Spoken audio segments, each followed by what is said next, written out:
Oke, welcome. Di sini gua Fadli. Gua akan menjelaskan atau membuat suatu project berhubungan dengan data science yang berjudul wine classification. Oke. Jadi di sini kita akan membuat klasifikasi wine. Apakah wine itu red atau white gitu kan. Lanjut, di sini gua udah buka Jupyter Notebook. Sebenarnya ada banyak notebook yang bisa kalian gunakan. Cuman yang populer itu ada dua, yakni Google Colab itu dari Google atau Jupyter Notebook. Kalau Google Colab kalian harus memiliki akses internet untuk menggunakannya. Kalau Jupyter Notebook tuh enggak. Oke. Sini gua menggunakan Jupyter Notebook, oke. Dan gua udah nulis sini filenya bernama wine classification. Yang pertama di sini kita akan tulis adalah kita markdown dulu nih. Terus kita buat judulnya ya. Data understanding. Oke, apa sih data understanding? Understand data. Oke, berarti kan kalian harus mengerti apa itu data. Jadi kalian harus mengerti data yang kalian akan olah. Kalau kalian akan mengolah data, otomatis kalian harus mengerti dulu dong apa sih fitur-fiturnya, apa sih yang di dalam data tersebut, insight-nya apa aja gitu. Itu yang penting, oke. Terus lanjut di sini kita import library-nya. Nah, keunggulannya di sini kalau kalian menggunakan Python, itu banyak library yang bisa kalian gunakan dibanding dengan bahasa pemrograman lain ya. Jadi proper menggunakan Python, dan juga banyak sekarang para data scientist dan machine learning engineer yang menggunakan Python dibanding bahasa pemrograman yang lain. Sini kita upload import pandas spd import numpy import matplotlib.pyplot, terus import seaborn.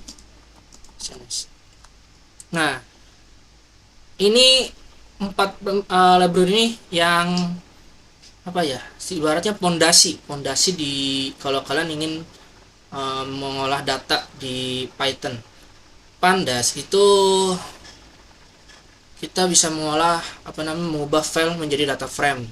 Numpy angka, kita bisa mengolahnya menjadi kayak angka gitu. Matplotlib dan seaborn ini juga salah satu yang fundamentalnya ya, karena Matplotlib dan seaborn itu berfungsi untuk memvisualisasikan data yang akan kalian olah. Jadi kalau kalian bertemu atau ingin mempresentasikan datanya untuk orang yang awam, orang yang bukan orang teknikal, yang tidak mungkin bisa membaca data berdasarkan codingan atau segala macam itu, dan hanya bisa membaca data lewat visual, itu kalian better menggunakan Matplotlib dan seaborn. Fungsinya itu penting banget. Jadi bukan hanya orang teknikal aja, kalian harus bisa membuat mengerti bos-bos kalian gitu. Menggunakan apa ya, ini tadi Matplotlib dan seaborn. Lanjut, pertama kita import CSV. Temukan pandas nih, ini pentingnya pandas di sini nih. df pd read csv wine ini. Oke, di sini gua menggunakan file CSV yang gua ambil dari Kaggle. Oke. Biasanya tuh kalau kalian ingin mengolah data dan kalian bingung mengambil data frame yang dari mana, banyakkan para data scientist itu mengambil di Kaggle, guys. Oke. Nah, df itu variabelnya, kemudian pd read csv itu fungsi pandas untuk membaca file CSV. Kalian tahu kan file CSV itu file yang berantakan gitu. Maksudnya file yang tidak berbentuk tabel, beda dengan file Excel. Kalian tuh kalau file Excel udah rapi, tapi kalau file CSV itu belum rapi. Koma-koma, aduh pokoknya sulit dibaca. Nah, di sini fungsi pandas nih, pentingnya pandas di sini, guys. Oh, lihat. Oke. Filenya CSV itu jadi file membuat jadi data frame gitu. Data frame ada layaknya sebuah tabel. Kenapa sih bang harus CSV, kenapa nggak Excel? Biasanya kenapa banyak orang memilih menggunakan file CSV, karena file CSV itu lebih ringan dibanding Excel. Excel tuh lebih berat cuy. Excel tuh jauh lebih berat dibanding CSV.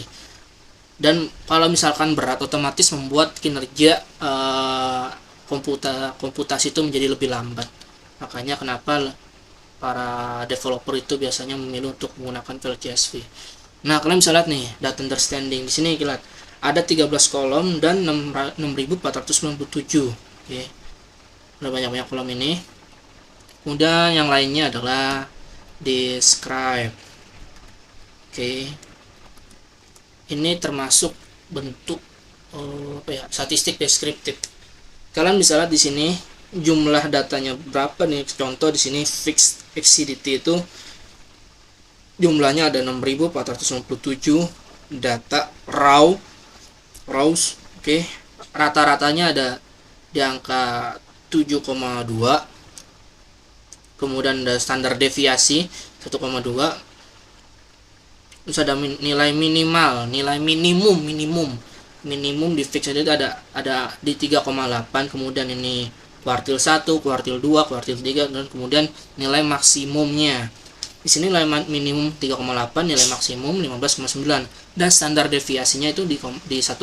Berarti persebaran datanya itu tidak terlalu menyebar ya, tidak terlalu nyebar, jadi menumpuk. Bagus lah persebaran, tidak terlalu nyebar.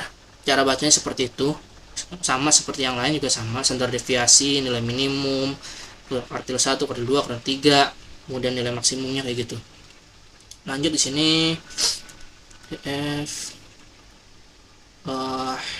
bentar lagi, wait, df.info kali ya. Oke. Saya lihat ini dari 13 fitur, tipenya itu float dan rata-rata float semuanya. Hanya quality itu integer dan type itu object. Float itu berarti kan bilangan yang berkoma, desimal.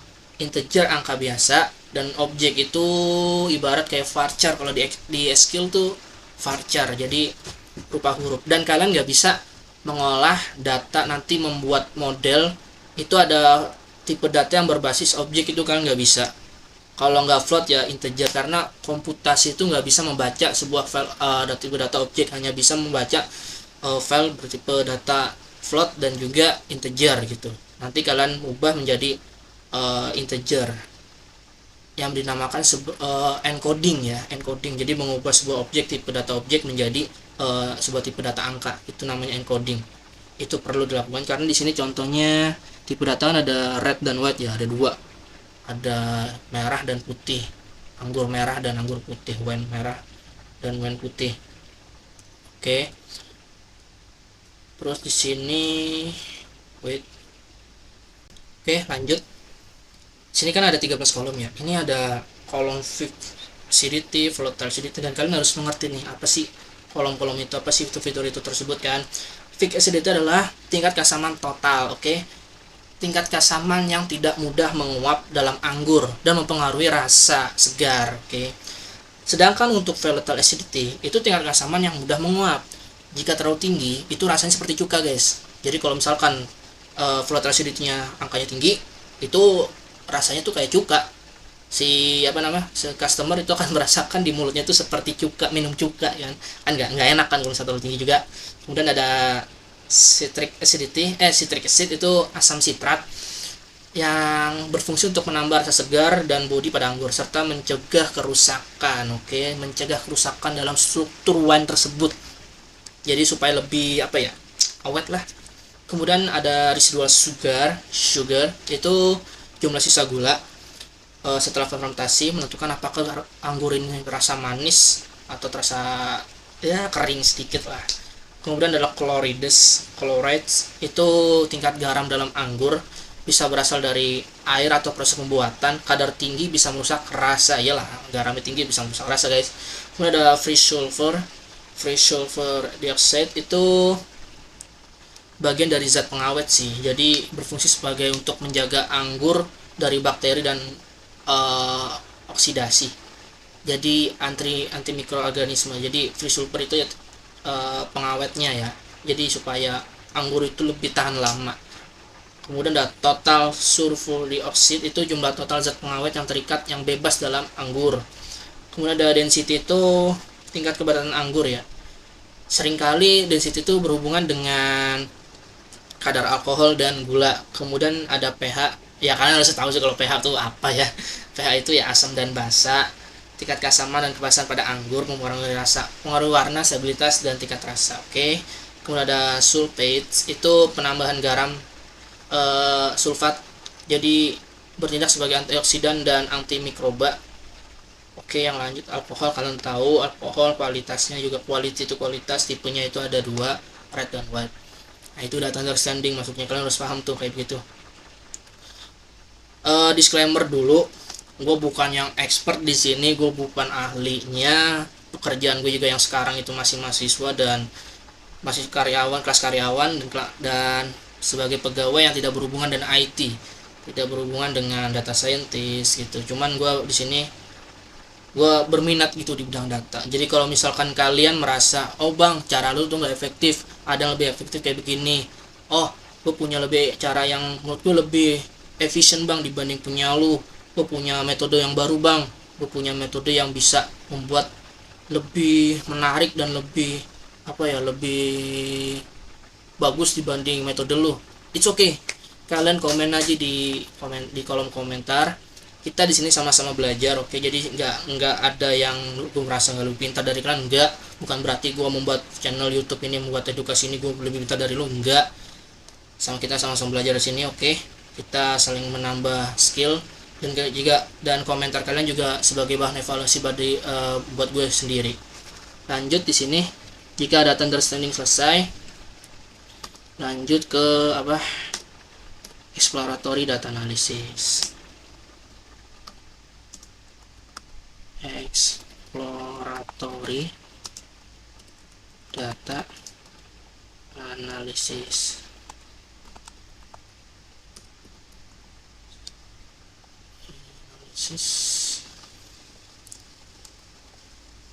Sebentar.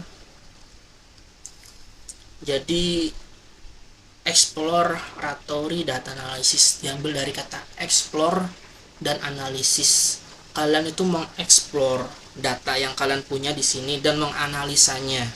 Untuk apa? Untuk mendapatkan insight baru, insight yang dapat bermanfaat bagi kalian dan perusahaan kalian nantinya. Bang, apakah penting? Ya penting.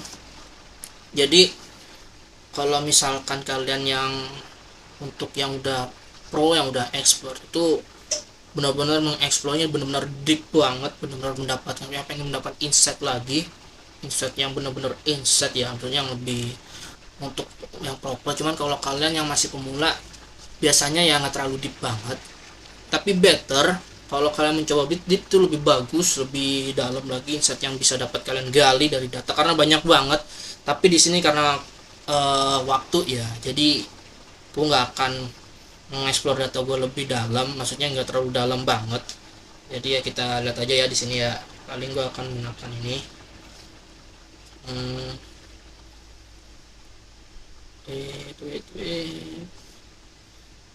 DF ya, histogram, sebutnya apa ya, aduh lupa lagi, histogram aja lah, df.is. Nah di sini fungsinya matplotlib dan seaborn. Oke, di sini nih fungsinya, karena untuk visualisasi kan. Sini fungsinya, kita di sini fix size nya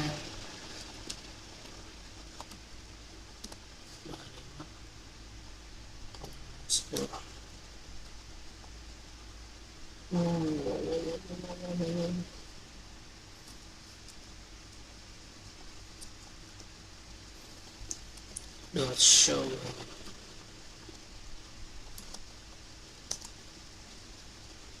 Oke, nah bisa dilihatnya itu,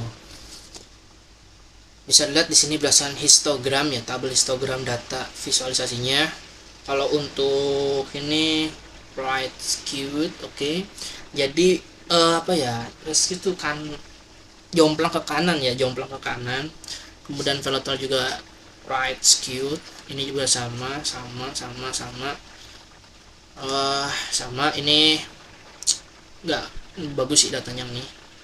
Ini juga bagus, ini jomplang kanan juga, jomplang kanan, dan ini juga jomplang ke kanan.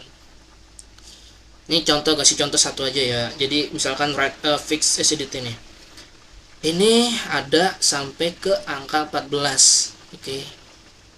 Cuman dominan di range 6 sampai 8. Interpretasi atau insight-nya adalah wine itu cenderung mempunyai fixed acidity itu di range 6 sampai 8. Kenapa? Berdasarkan data tersebut berarti wine secara umum atau wine yang mudah dikonsumsi yang masuk di semua kalangan manusia itu di fixed acidity-nya tuh tingkat kesamaan tuh di range 6 sampai 8. Adapun di range angka 12 dan 14 yang bisa kita lihat di sini itu disebutnya outlier, guys. Disebut outlier karena nyempil. Sebenarnya kalau di model machine learning itu ada beberapa model yang mengharuskan kita untuk menghandling outlier ini. Cuman ada juga beberapa model yang robust terhadap outlier, jadi nggak perlu dihandling, itu bisa nggak masalah itu untuk model tersebut. Di sini kan ada di angka 12 dan 14 nih banyak ada juga. Nah berarti adalah ada beberapa wine khusus yang memang tingkat kesamaan didesain di angka 12 dan 14. Cuman memang secara umum itu tingkat kesamaan itu di range 6 sampai 8. Oke, jadi kalau misalkan kalian ingin buat wine itu kalau wine yang secara umum ya yang masuk di mulut masyarakat yang biasa tingkat kesamanya tuh masih aman, itu di range 6 sampai 8 gitu. Sebenarnya masih banyak nih kalau explore data, masih banyak banget, cuman gue di sini pakai ini aja. Kemudian di sini lanjut ada data preprocessing. Ini tahapan-tahapannya ada understanding, exploratory data analysis, data preprocessing, dan modeling. Itu yang ininya sih. Data preprocessing. Apa sih data preprocessing? Data preprocessing itu kalian mengubah data mentah menjadi data yang siap pakai untuk kalian modeling. Kalian misalkan data kalian ada yang kotor, ada yang kosong, ada yang nol, kalian bersihkan gitu, kalian handling itu supaya benar-benar siap pakai untuk modeling. Contoh di sini kita akan melihat kolom yang bersifat nol ya atau kosong. Cek nol. Sini ngecek nol ada df sum.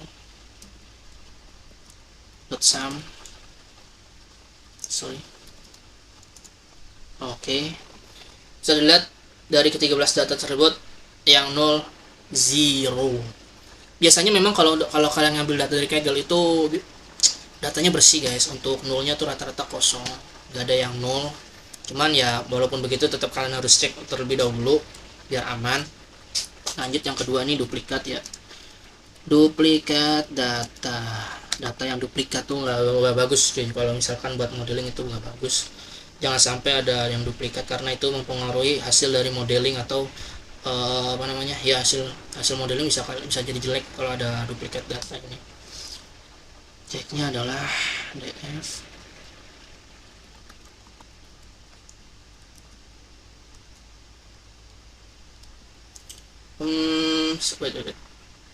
ada yang lebih efektif kayaknya. Oh ya, tambahkan sum, guys. Sum.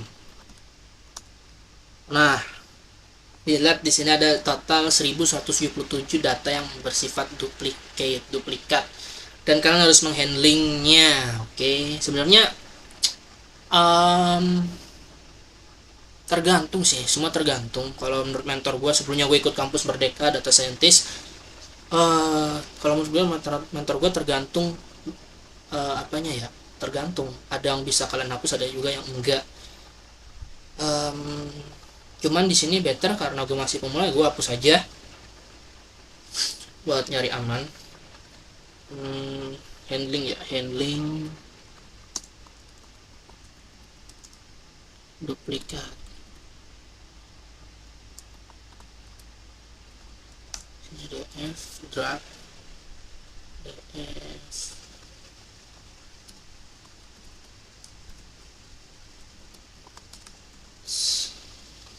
in place.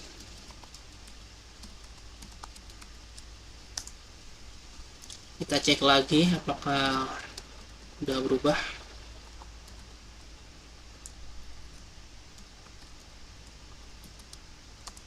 Oke, saya lihat sekarang angka duplikatnya menjadi 0. Berarti jumlahnya berkurang nih, jumlah data kita yang tadi 6000 jadi berapa ya, berkurang pokoknya. Terus bisa dilihat di sini ya, jumlah datanya, data F-shape. Jadi 5320 row dan 13 fitur kurang. Kemudian di sini kita buat one hot encoding.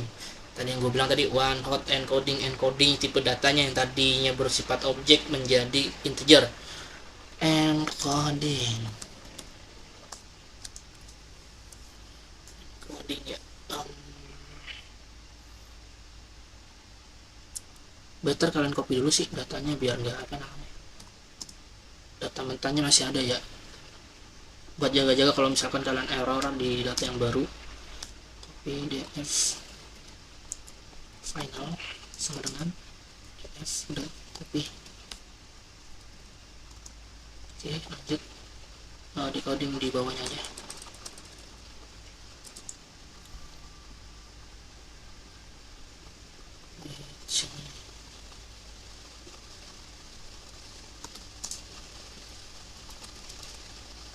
Coding ya, mati. Kita buat list kosong. Oh iya, jadi ke encoding ini ada dua cara. Yang pertama itu setahu gue ada dua cara ya, setahu gue, nggak tahu kalian ada punya cara lain gitu, gue nggak tahu. Setahu gue ada dua cara. Yang pertama menggunakan library sklearn, itu dapat mempersimpel ibarat kalau kita tuh menggunakan kalkulator kalau menghitung. Dan yang kedua manual ya, kalian menggunakan Python biasa gitu tanpa apa namanya embel-embel library, benar-benar ngoding secara manual, algoritmanya manual. Sama-sama bagus, cuman di sini gue prefer kalau kalian masih pemula, kalau untuk supaya tahu prosesnya tuh kayak gimana, menggunakan manual aja, jangan pakai library sklearn. Karena kalian misalkan bisa kalkulator nih, biasanya kan sebelum kalian menggunakan kalkulator ya kalian harus tahu gitu hitung secara manual menggunakan tulis tangan di perkalian, pertambahan, penjumlahannya gitu kan. Nggak apa namanya, jangan mentang-mentang ada kalkulator kalian nggak mempelajari secara manualnya, apa namanya, basicnya gitu, perhitungan secara manual kalian nggak pelajari, enggak. Jadi kalau buat pemula saran gua menggunakan manual aja gitu. Sebutnya apa ya, scratch, from scratch, dari scratch, sebutnya scratch kalau menggunakan algoritma Python. Kita buat di sini list kosong, ada for i in df final. Oke, di sini kita akan menggunakan yang type kolom atau fitur type-nya. If i sama dengan red, maka type dot append wine dot append menambahkan 0. Jadi apabila nanti muncul red, itu otomatis list kosong itu menambahkan angka 0, value nya jadi ada 0. Else, selain itu tipe wine dot append itu 1. Di selain red ya menambahkan 1, simple sih. Kemudian df final type sama dengan type wine. Jadi kalian di sini type 1, fitur type itu sama dengan type fitur list kosong tadi, type 1. Jadi nanti isinya tuh isi dari type 1 ini. Dan df final dot head supply ya. Nah, di sini udah berubah kan, tadinya Oke, di sini kita tambahin user lihat ya biar kelihatan semua. Oke, di sini tadi ada kendala teknis, aman. Bisa dilihat di sini tipenya ada yang 0 dan putih. Putih ada yang 1. Kalau 0 berarti itu red dan yang putih itu jadi 1. Yang white jadi 1. Oke, lanjut. Setelah ini udah mantep ya. Lanjut ke modeling. Lampu kayak udah mau habis nih. Aduh, mati lampunya coy. Banyak mati lagi. Aduh, gelap deh. Aja di sini ada, udah gelap banget dah.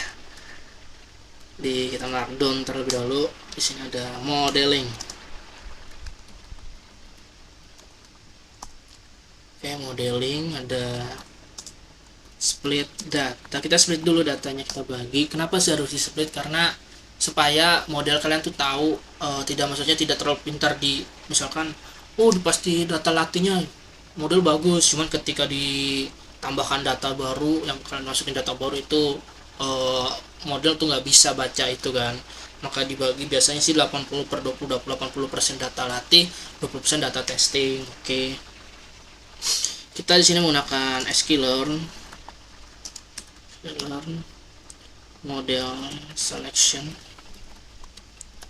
from train test split. Oke, lanjut. Di bawahnya itu ada kolom X, situ ada final, df drop columns,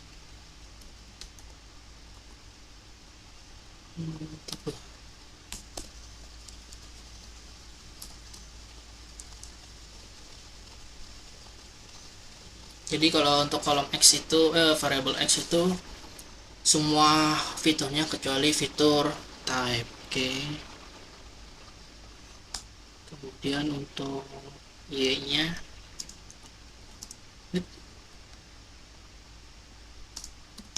ada final, hanya kolom type.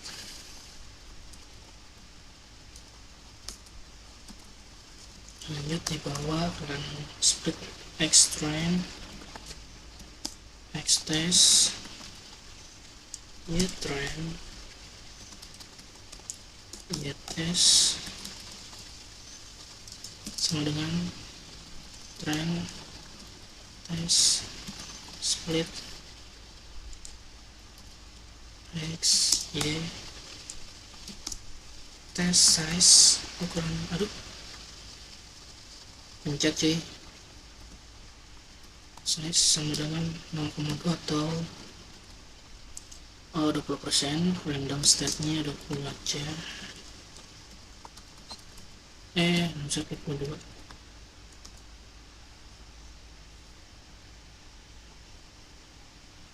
Salah dimana ya? Wait. Model selection. Bukan from coy, from import. Nice.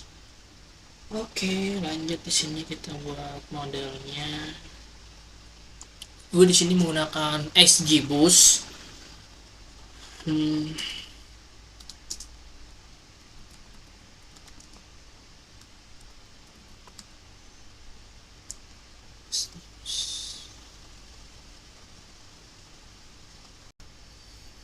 Oke, lanjut. Di sini kita akan buat modeling XGBoost from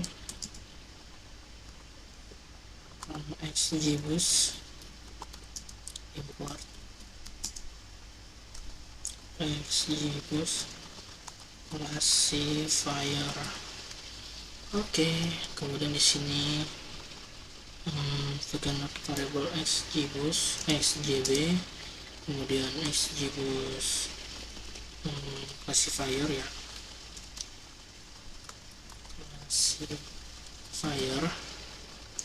Kemudian di sini Oke, ini aja. Kemudian kita latih fit extreme ya train.